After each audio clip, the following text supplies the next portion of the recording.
The modern wellness industry has sold you a beautiful, relaxing lie. When the exhaustion of motherhood hits its peak, everyone gives you the exact same advice. Just go take a shower. Have a few minutes to yourself. Let the hot water wash the stress away. It sounds like the perfect escape. So, you hand the baby to your partner, lock the bathroom door, and step under the water. For exactly 30 seconds, it feels like peace.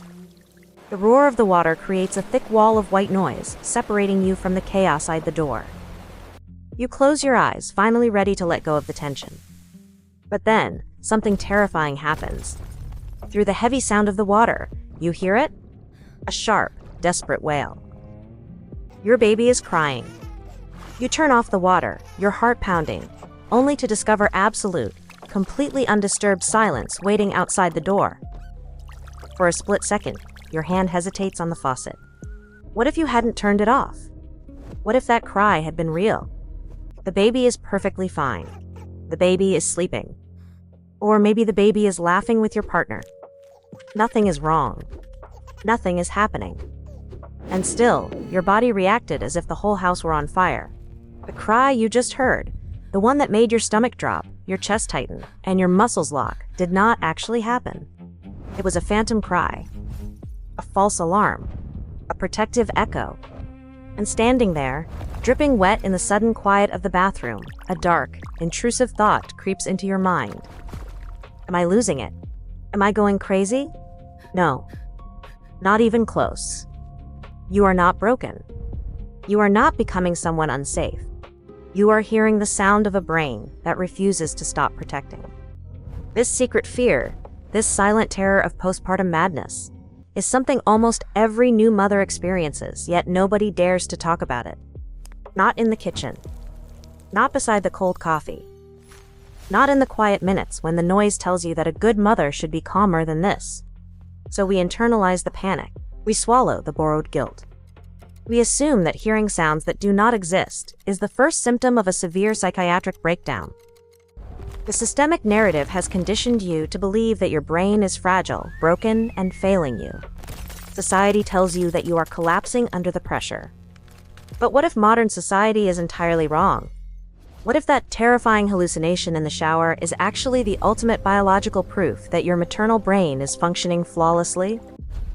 The real enemy here is not the fake sound of your crying child. The real enemy is the dangerous societal myth of madness. We have pathologized a perfectly normal evolutionary mechanism.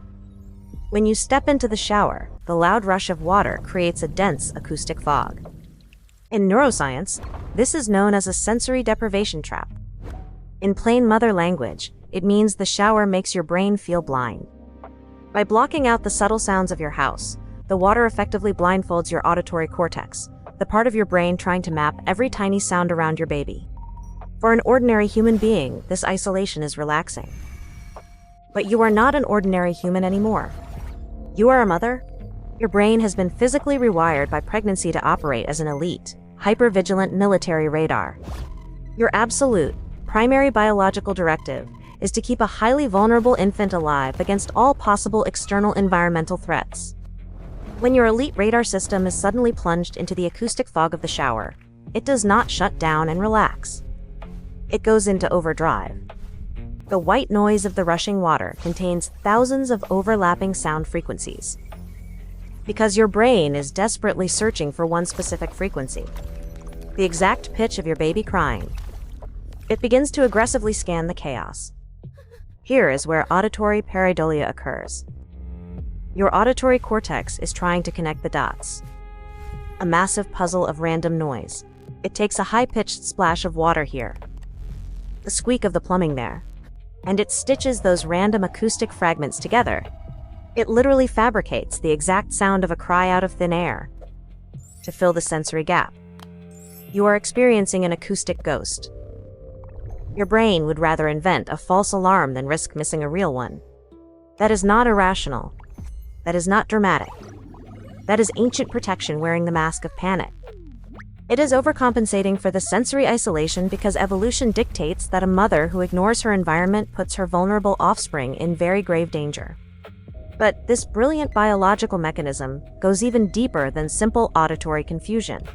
Your amygdala is actually performing a deliberate hypervigilance ping. Think of it like a submarine sending out a sonar pulse into the dark ocean just to make sure the equipment still works. When you enter the bathroom and the house suddenly feels too quiet behind the roar of the water, your nervous system perceives that sudden drop in data as a potential threat. To ensure that your maternal instincts have not gone offline, your brain ejects a phantom cry directly into your consciousness. It wants to see your physical reaction. It wants to feel your cortisol spike, your muscles tighten, and your hand instantly reach for the faucet. The moment you turn off the water in a state of absolute panic, your brain logs a successful test. The system is online. The mother is ready to react, ready to protect, ready to move before thought even begins. You are not losing your mind in the shower. You are not failing motherhood. You are not secretly unstable. You are passing an incredibly sophisticated neurological stress test designed by millions of years of human evolution. Not madness. Monitoring. Not weakness. Protection. This brings us to the cruelest irony of modern postpartum advice. The wellness industry insists that isolation is the key to recovery. They prescribe a hot bath or a long shower as the ultimate antidote to your burnout. But they are totally ignoring the actual wiring of your maternal brain. For a woman experiencing postpartum hypervigilance, locking herself in a sensory deprivation chamber is not a spa treatment. It is a psychological thriller. The modern system tries to sell you relaxation by pushing you directly into the acoustic echo stick echo chamber that triggers your deepest evolutionary fears. You step into the warm water expecting a peaceful retreat, and you step out feeling like a soldier under heavy fire. The shower becomes a traumatic simulator precisely because the people writing the self-care manuals do not understand neurobiology. They simply do not realize that unnatural silence is a massive biological threat to you. And this is why we talk about it here inside the village. Because once you understand the science of auditory pareidolia, the phantom cries lose their terrifying grip on your mind.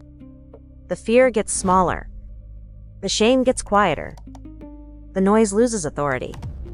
You are no longer a terrified, failing mother teetering on the edge of a mental breakdown.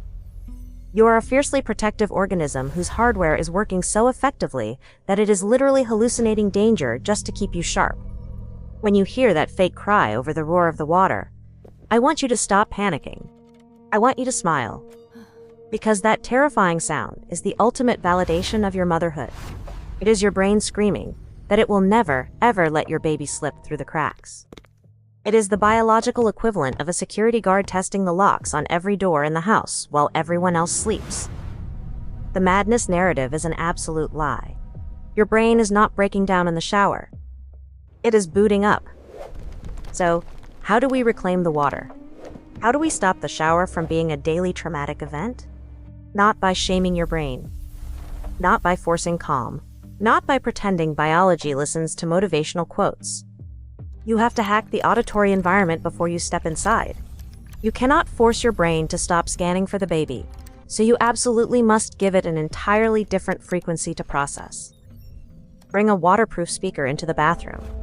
Play an audiobook, a podcast, or loud instrumental music. You need clear, distinct human voices or heavy bass lines to break up the dense white noise of the rushing water. By giving your auditory cortex a complex, recognizable pattern to decode, you eliminate the acoustic fog. You stop the pareidolia from manifesting. You rob the amygdala of the blank canvas it uses to project those phantom cries. This is the real definition of modern maternal self-care. It is not about forcing relaxation. It is about outsmarting your own flawless biology. These terrifying false alarms in the shower prove one massive truth. Your brain is a highly evolved protection machine. But how did it become so intensely sensitive in the first place? How did your nervous system get completely rewritten during those 9 months of pregnancy? And why does motherhood sometimes feel less like a role you chose, and more like a brain update you never consented to? To understand how pregnancy physically reshaped your attention, your fear system, and your emotional wiring, I explain the neurological changes in our video right here. Pull up a chair. Bring the cold coffee. Come with me. Welcome to the village. If this found you tonight, leave a light here, so another mother can find her way through the dark. And if you're still carrying it, drop your borrowed guilt down below. You are safe here. The noise outside will still be there tomorrow. They will still expect the perfect mom. But the perfect mom doesn't exist, only you do. And science already proved you are exactly who your baby needs. Drop your shoulders, take a deep breath, and I'll see you in our next pause.